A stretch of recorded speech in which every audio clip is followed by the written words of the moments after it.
జనగామ జిల్లాలో ఉద్రిక్తత పరిస్థితులు నెలకొన్నాయి. నర్సంపేట డిపోకు చెందిన ఆర్టీసీ కార్మికుడు శంకర్ గౌడ్ ఆత్మహత్య చేసుకున్న ఘటన తీవ్ర కలకలం రేపుతోంది. శంకర్ గౌడ్ మృతదేహాన్ని నర్సంపేటకు తరలిస్తున్న సమయంలో రాజకీయ ఉద్రిక్తతలు చెలరేగాయి.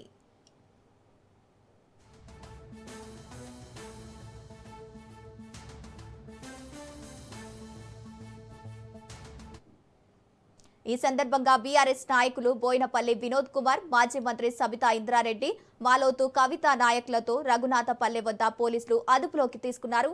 ఈ ఘటనతో అక్కడ ఉద్రిక్తత పరిస్థితులు నెలకొన్నాయి.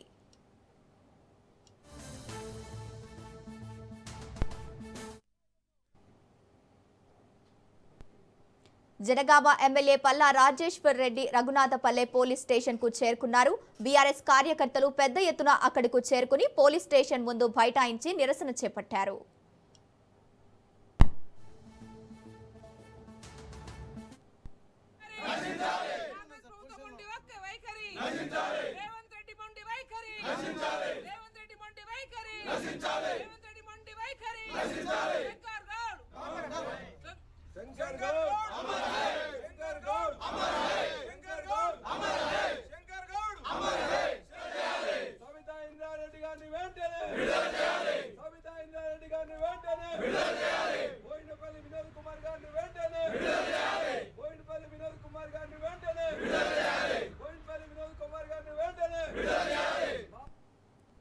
తమ నాయకులను వెంటనే విడుదల చేయాలంటూ కార్యకర్తలు నినాదాలు చేశారు.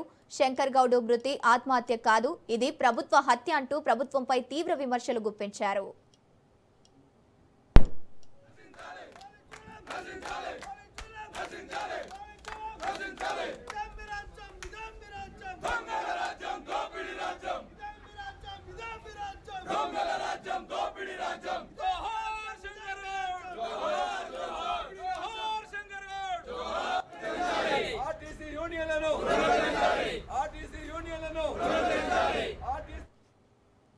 ఆర్టీసీ కార్మికుల సమస్యలను ప్రభుత్వం పట్టించుకోవడం లేదని, కార్మికుల హక్కుల కోసం పోరాడుతున్న నాయకులపై పోలీసు అణచివేత కొనసాగుతోందని ఆగ్రహం వ్యక్తం చేస్తున్నారు.